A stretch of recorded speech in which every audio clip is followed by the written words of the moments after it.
Good morning mga kasolid. Welcome back sa ating munting channel. Ah, Bali ito, may i-share ako sa inyo itong isang basher ni Idol FLM, no? O Idol PhD Francis Leo Marcos, no?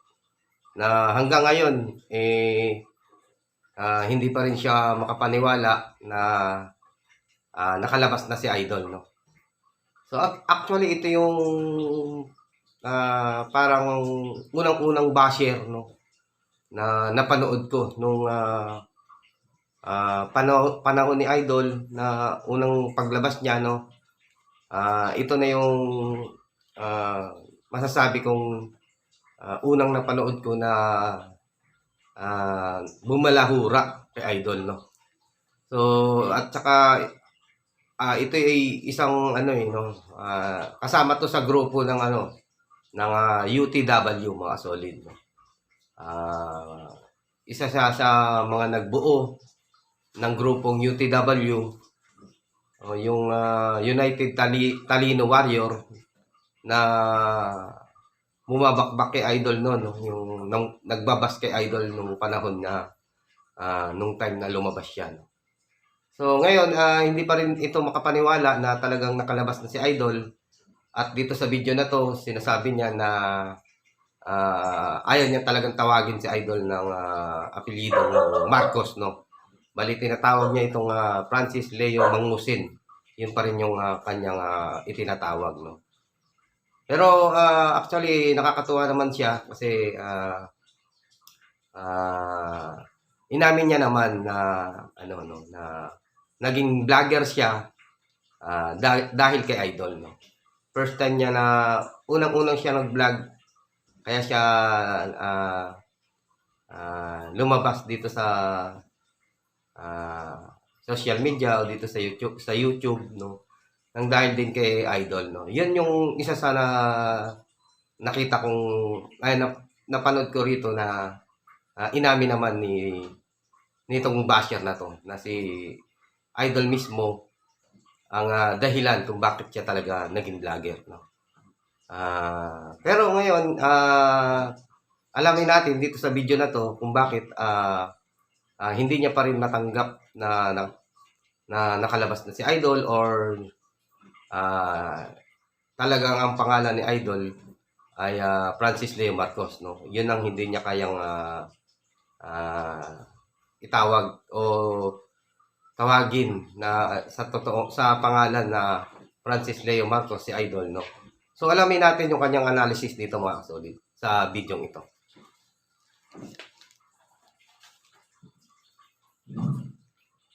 So, yun. So, kamusta po mga ka-Streetwise? So, magandang gabi, magandang hapon, magandang tanghali, magandang umaga sa mga sulok ng mundo. Ako po si Takero Miyamoto at welcome po sa aking munting channel. So, teka lang mga kababayan yan. So, kamusta po kayo mga ka-Streetwise? At sana po ay nasa mabuti po kayong kalagayan. So, wala lang. So, naisipan ko lang gawa ng live stream itong pangyayari po na to kasi may mga kumakalat po kasing video ng isang araw pa na itong si FLM, si Francis Leo Marcos, Francis Leo Mangusin o Norman Mangusin ay nakalaya na. Okay. Takero, itapit mo yung pagpasok. Next yan, ito, isingit ko lang itong topic na ito kay Norman Mangusin, kay FLM. Kasi ito lang, no? Actually, wala naman na talaga akong pakialam dito kay FLM, kay Norman Mangusin. Pero syempre may mga nag-PM sa akin na, ay Takero, anong masasabi mo dito na nakalaya na si FLM, si Norman Mangusin? Kasi mga kababayan, no, kasi hindi lang po kasi nakakaalam. Bago po kasi ako naging political vlogger, ang una ko po talaga naging content ay itong si FLM. And then siguro mga 7 months ata siya yung content ko. And then eventually, nung nakakulong na siya, tinigilan ko na siya. Pero syempre ngayon nakalaya na, so i-content natin saglit. Wala lang, parang nag-nostalgic lang sa akin na nagsimula ako sa pagbablog dahil dito kay FLM. Kasi ako mga kababayan, wala naman talaga akong plano maging vlogger. So kung meron man akong dapat ipasalamat kay Norman Mangusin, kay FLM, siguro naging vlogger ako kasi dahil sa kanya.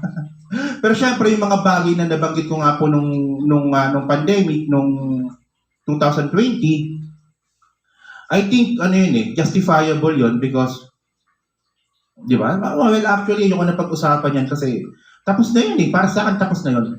Kasi mga ka-streetwise, no, doon po sa mga matagal na po naka-follow sa akin, tsaka sa matagal na po pong friends sa Facebook, na alam po nila na dito po talaga ako nagsimula sa content na to.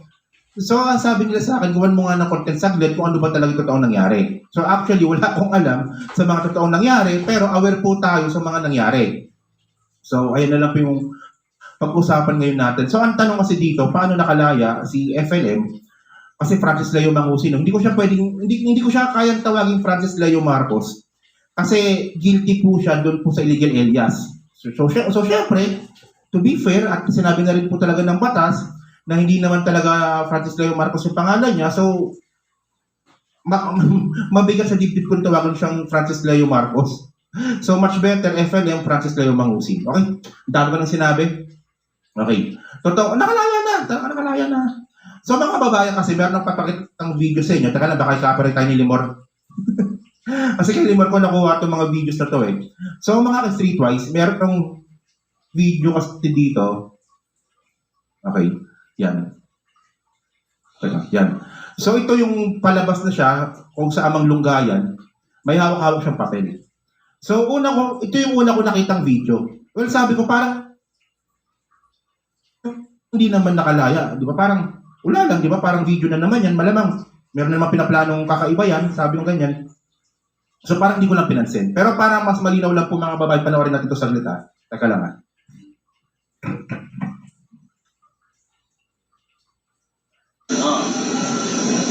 Okay na. So yung kasama niya ata dito si Dong Batalan ata itong kasama niya dito eh. So ito nga no, so nung una ko nakita tong video na to, sabi ko wala naman yan, parang hindi naman nakalaya. Parang wala lang eh. Video lang yan eh. Pero mga ka-streetwise, meron kasing isang video na umakyat siya sa isang live stream. So yon. So panoorin natin to ha. So ito yung pinaka-latest video nga po ni FLM, Francis Leo Mangusin, na umakyat po siya sa live stream at wala po siya sa kulungan. Okay? Hindi. Bago lang yan, yung picture na yan. Bago lang to, sigurado ako. Oh, ito para mapatunayan natin. Oh, tama, mukhang nakapag-bail lang. Tingin ko nakapag-bail lang. Kasi medyo nireview ko nga po yung mga balita at yung mga naging kaso ni FLM. Mukhang nakapag-bail nga po. At pag-usapan natin kung paano siya nakapag-bail. Ayan po So ngayon, meron siyang video kahapon na umakyat siya sa isang live stream at wala po siya sa loob ng kulungan. At meron po siyang kasamang dalawang alalay sa likod. Sige, panoorin natin ito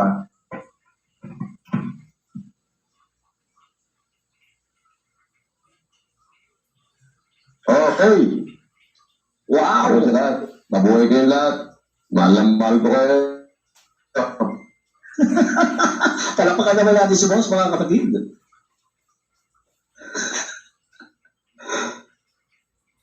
May narinig ako, sabi ng mga iba, pakulo lang daw ng Team Nicolaong yan.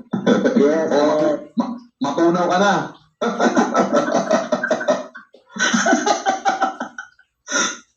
sabi pa nga, boss, dahil daw magpapasko. Tapos, bigyan boss lang ng Pasko, boss. Yung mga bodyguard nga, doon muna kayo. Ikaw, Benok, Bon, dito ka sa likod ko. Tayo dito sa likod ko, kaway. Iyon. Talagang patuloy ko lang, no? Ang sabi ni FLM, mga bodyguard ko, tabi-tabi kayo. So, may mga bodyguard talaga siya. So, may yabang pa rin talaga. Hindi pa rin nagbabago to lang yun. Sige, continue natin. Kasi ngayon ka lang napanood ng buo ito eh.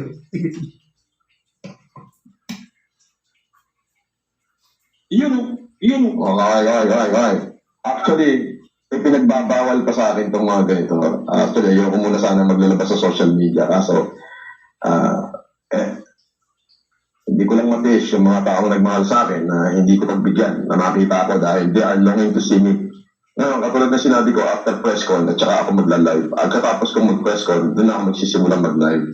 And then lahat ng mga taong nagmahal at sumuporta sa akin, silang lahat, gusto kong personal na palasalamatang mag-isa.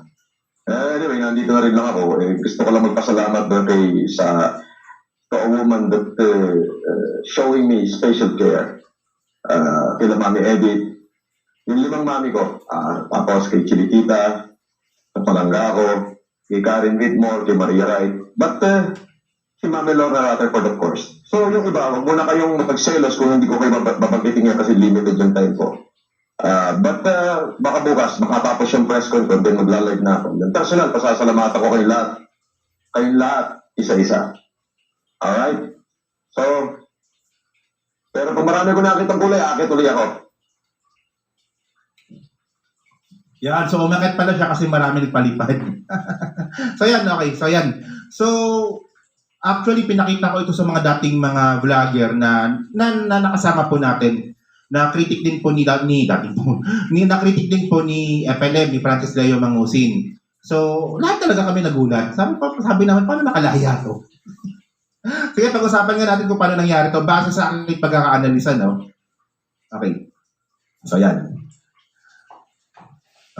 So, mga kababayan kasi. Okay. Ito. So, yan ha. So, ibig sabihin nun, settle na tayo. Meron tayong mga videos dito at meron po tayong kahit sabihin na nga po nating evidence na nakalaya na nga po ito si FLM. Okay, mga kababayan kasi, unang-una kasi. Ito. Ang una niya kasing kaso ay yung optometry law. Kasi ito po, ito kasi medyo aware ako dito kasi kung aware kayo dito sa grupo na tinayo namin dati na UTW, yung United Talino Warriors, kasama ko sila Boss Mike Cervera, si Mejorada, si Coach Jared, kasama ko rin ata dito. Kasama ko nga si Coach Jared. Marami kami noon. Si Graveyard, si Ant, yan, si Shimnim, yan. So, nabuo po yung grupo po na yan para nga po dito kay Mangusin. And then, afterwards, no, syempre, wala na. Finish na nga itong si FL, yung issue niya. So, nagwatak-watak na kami noon. Parang, wala nang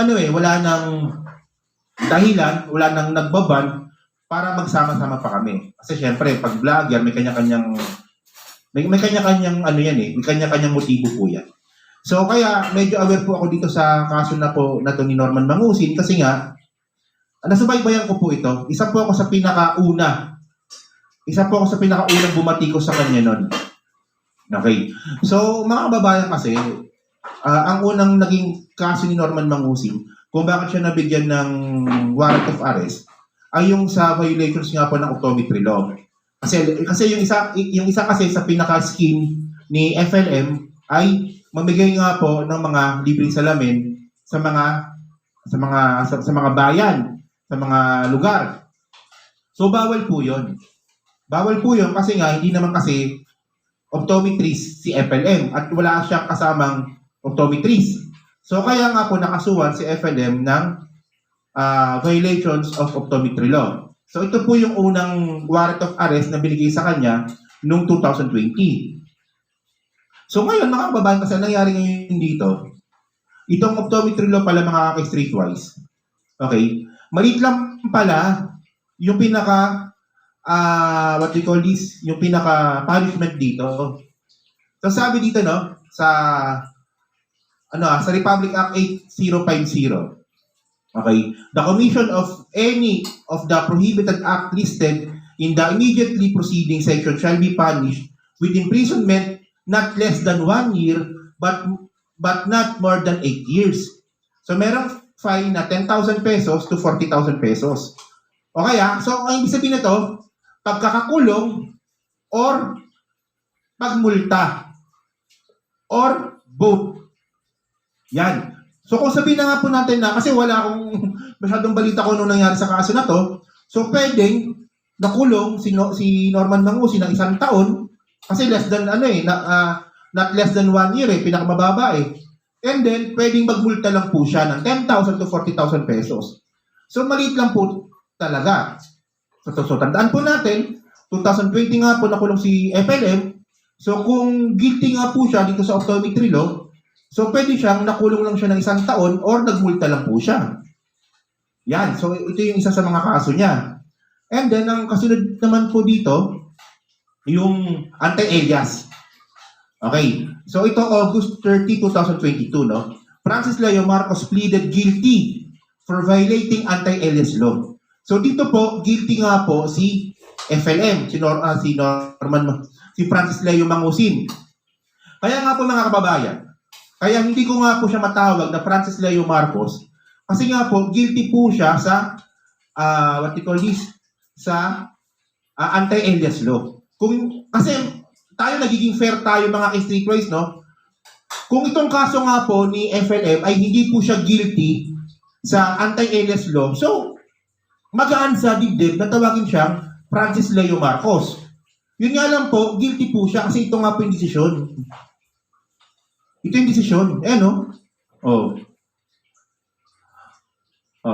Therefore, premises considered judgment is hereby rendered finding accused Norman Y. Mangusin alias Francis Leo Marcos guilty beyond reasonable doubt of a violation of Section 1 and Section 3 Commonwealth Act 142 as amended by Republic Act 6085 as charged in the information, and he is hereby sentenced to suffer penalty imprisonment of 3 years and to pay a fine of 10,000 pesos with subsidiary imprisonment in case insolvency.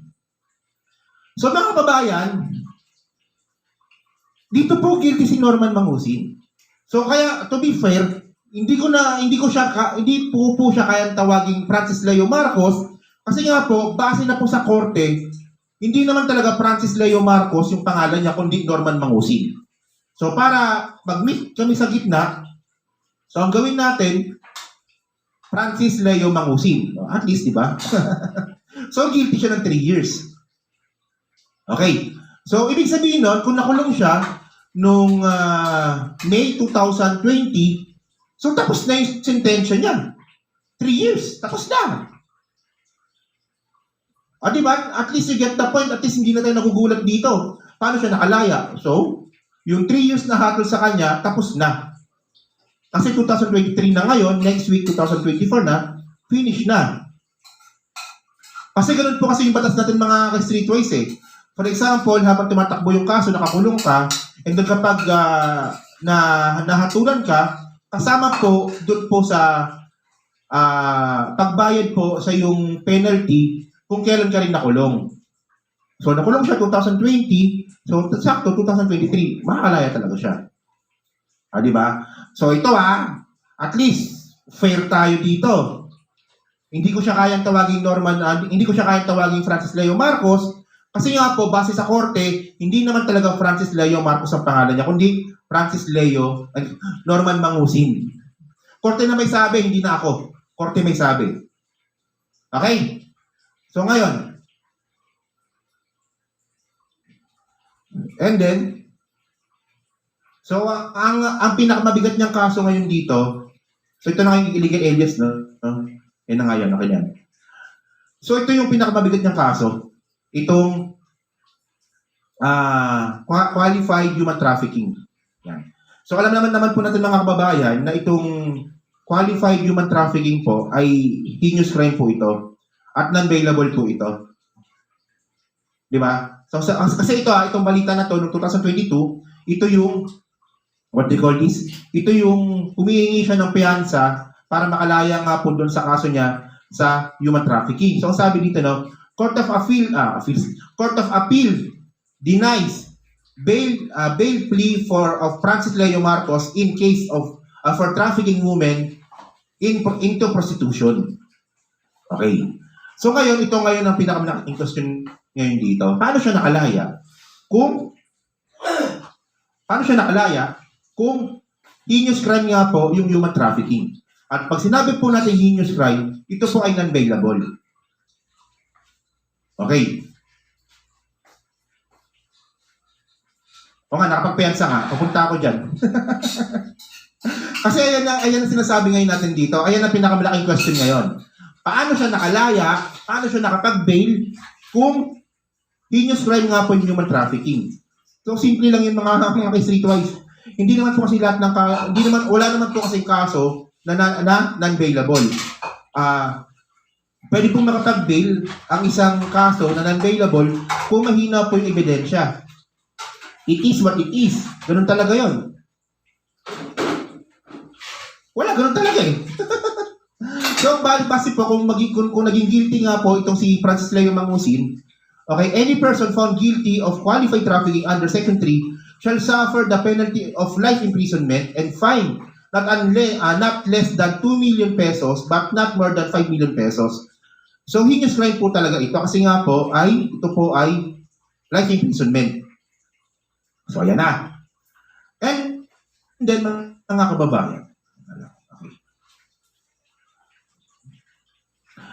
So ngayon itong human trafficking po na ito mga ka-streetwise, hindi na po kasi bago po sa atin. Sa matagal na po naka-follow po sa akin ngayon dito, hindi naman po bago sa atin na kahit po na sinabing non-bailable, hindi ibig sabihin nun ay hindi na makakapagpiyansa.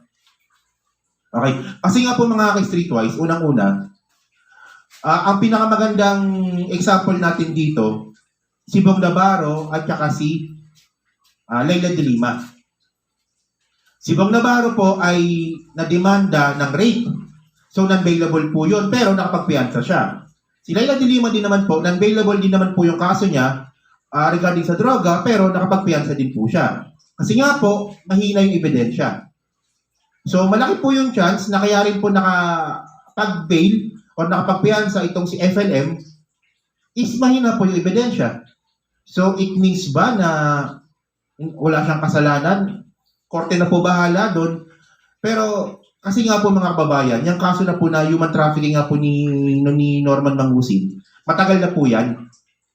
I think year 2000s pa yan eh. Kung hindi year 2000s, I think year 1990s pa ata yan. Nakalimutan ko na kasi. So, sa sobrang tagal na rin po kasi ng pangyayari po na yan, malaki po yung chance na hindi na rin po kasi interesado yung mga witness. Malaki rin po kasi yung chance na hindi na rin po talaga ayaw na rin panagutin ng mga allegedly na mga biktima ni FLM si Norman Mangusin sa korte kasi matagal na eh. Pwedeng gano'n, pwedeng naka-move on na sila. So pwede yun, pwede talaga yun. Ako ba, na-speechless ako. Ay, ewan ko ba. And then, bukod nga po dyan sa human trafficking po na yan, may kaso pa nga pong itong si FLM, Francis Leo Mangusin, ng Bausilo. Itong Bausilo, mga ka-streetwise, kilala ko po kasi yung isa sa mga nag-file ng kaso sa kanya. Kilala ko. Yung isa pong nag-file ng kaso kay FLM ng Bausilo, kilala ko. So, ang alam ko talaga, nung uling beses kami nag-usap nung 2 years ago, inurong niya yung kaso. Ayun pa alam ko, inurong niya yung kaso eh. Ayoko na siyang pangalanan kasi medyo matagal na to. And then meron pa siyang kasong estafa, no? This include an estafa case before the Makati City RTC and violence against. So meron siyang kasong estafa. So alam naman din po natin na yung estafa is bailable din po yun. Not unless na ito ay syndicated estafa or large-scale estafa. Kasi ang sabi naman po sa balita, estafa lang. So hindi siya large-scale estafa, hindi siya syndicated estafa lang. So bailable. So yan. Ay, naku, ewan ko ba. So mga kababayan kasi, so ano ba yung naging outcome nito? So kanina po, itong mga vlog, kasi may mga vlogger po dati si Norman Mangusin na vlogger niya, mga kakampi niya. Then eventually, nung alam na nilang mahina na nga si FLM para i-content, bumaliktad na rin po sila. Well, mga kaibigan ko naman sila hanggang ngayon eh. Magkakaibigan kami kahit na nagburahan kami noon, kahit na halos magpatayang kami noon, magkakaibigan kami ngayon. So may mga iba kasi na nagtatanong sa akin na, Takero, ano ba, ikaw content mo ba ulit? Mag-focus ka ba ulit kay FLM, kay Norman Mangusin? Ang masasabi ko lang, I'm not interested anymore. Well, dumaan po sa husgado yung mga kaso, nakapagpiyansa yung tao, let it be. Na lang. So sana lang, ang advice na lang po natin kay FLM, pakabait ka na lang habang nasa labas ka. Kasi especially ngayon, marami ng tao nakakakilala sa kanya. Once po nga po na nagkamali yan sa mga kilos niya ngayon, nakabantay po yung mga tao. So, pakabait na lang siya. Yan na lang yun. And then, yun lang, pakabait na lang siya para wala nang bahala siya sa buhay niya. Pero syempre, kasi ako mga streetways, kumbaga marunong po ako lumingon sa nakaraan ko. So ako masasabi ko naman po na kahit papaano is lumaki po yung channel ko. Di ba? Kahit papaano nakilala ko po kayo pong 400 po na nanonood ngayon. Di ba? Kumbaga kasi sa akin, kung meron man akong dapat ipasalamat sa, ulitin ko lang, para recognition man lang sa kanya. No? Kasi tapos na eh, okay na eh, dumaan na sa korte eh. Let it be, kung gagawa na naman ng kalokohan yan, edi bahala na po sa susunod na araw. Bantayan na lang po natin, ganoon na lang yan.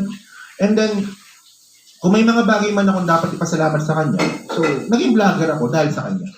Kasi una sa lahat, wala naman talaga ako plano maging vlogger eh.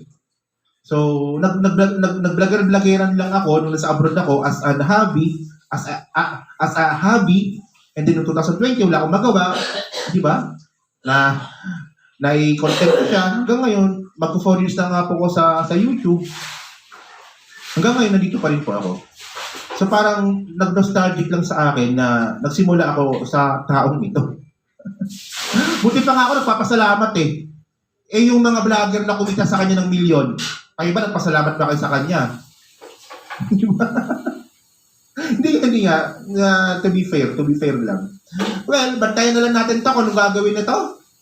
So ngayon, yung mga nireklamo natin sa kanya nung pandemic, dumaan na po sa korte. So bantayan na lang po natin kung anong gagawin niya sa susunod. Ganun lang, to be fair. Napakawalang kwentang content nito, pero maraming salamat po sa 400 na nanood. Hindi kasi nostalgic lang sa akin itong tao na to. Kasi kung baga kung ano man ako ngayon dito sa YouTube ngayon, naging parte ko doon. Ayun lang. Parang recognition na lang yun. Pero nung ewan ko ba, speechless ako. Sige sir, pakabait ka na lang. Francis Leo Mangusin, habang nandito ka. Good luck. At alam ko marami ka namang natutunan sa loob ng kulungan. Good luck na lang sa'yo. Yun lang po. So thank you po, maraming salamat. Wala na yung panlalait-lait ko sa kanya dati. Wala na, hindi na. Okay na yun, finish na ako doon. Okay. So thank you po, maraming salamat. Thank you. So kita po ulit tayo no sa may maraming galit sa akin ngayon. Kita nyo, di ba? Ang dami pa rin follower ni FLM, di ba? Yan ha, nagpapakita ko ng ebidensya, galit pa rin kayo. Oh, may mga evidence naman ako pinakita, may mga news article ako pinakita. Ayan po kasi ang hirap sa mga follower ni FLM. Kahit na nagpapakita ka na ng reference, kahit na nagpapakita ka na ng ebidensya, ayaw pa rin maniwala. So mga kababayan, di ba? So mga ka-streetways kasi, ganito lang yan. Nasabi ko na po yung mga bagay na dapat kong sabihin sa kanya noong 2020. Wala na akong dapat idagdag doon. Not unless na may gagawin siyang bago ulit. So yung mga nabanggit ko sa kanya noong 2020, lahat na nasabi ko na sa kanya. So kung may mga tao pa rin na naniniwala sa kanya, let it be. Kasi kung gusto nilang matauhan, dapat 3 years na ngayon, dapat natauhan na yan. Wala na tayong magagawa dyan. No? Parang ganyan, di ba? Nagulat lang ako, may mga follower pala si FLM dito sa channel ko. Oh, so let it be. Oh, bahala ka sa buhay niyo. Ganun lang yun. Oh. Sige pa. Hindi ka kasi updated. Pwede kang balikan ni FLM. Oh, bahala siya sa buhay niya, di ba? Ang masasabi ko lang, naging parte siyang ng ito yung sinasabi ko lang. Ito lang. Di ba? Naging parte siya ng pag-vlog ko. Ayun lang. Recognition na lang po sa kanya yun. Oh. Kung may sama siya ng loob sa akin, bahala na siya sa buhay niya. Di ba? Ganun lang yan. Oh, sige. Sige po, thank you po. Maraming salamat. Thank you po. Kita po ulit tayo mamaya kung meron pa pong live. Thank you po. Salamat.